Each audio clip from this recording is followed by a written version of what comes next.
Malayo pa, pero malayo na. Hanggang saan kaya ako dadalhin ng pangarap ko? Yan yung tanong na palaging tumatakbo sa isip ko.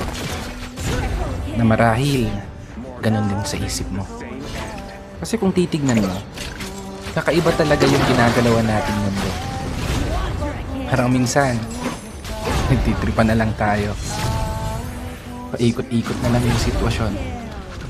Na paulit-ulit kang natatalo.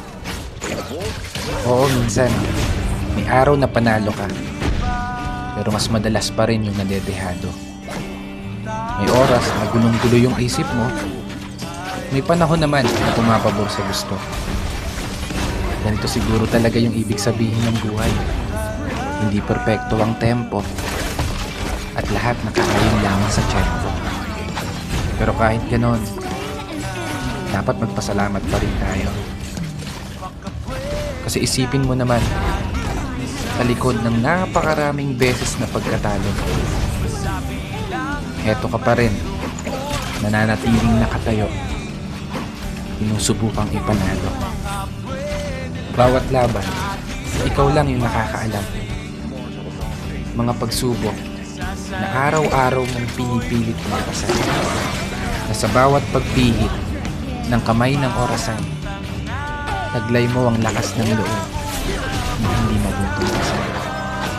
Malayong malayo ka na dun sa dating ikaw na nag-uumpisa pa lang. Ibang-iba na yung katayuan mo ngayon, di gaya ng nakaraan.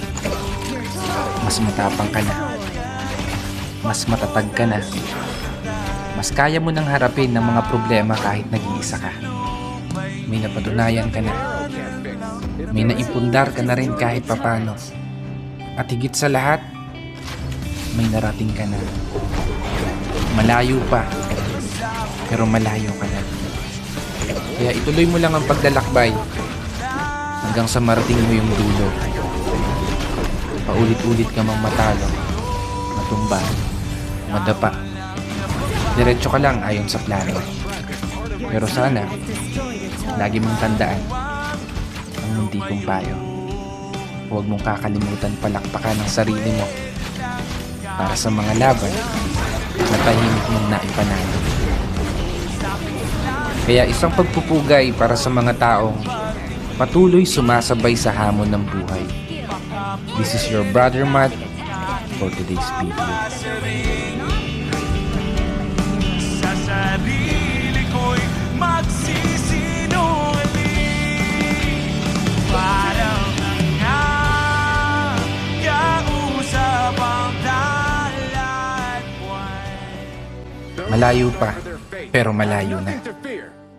Hanggang saan kaya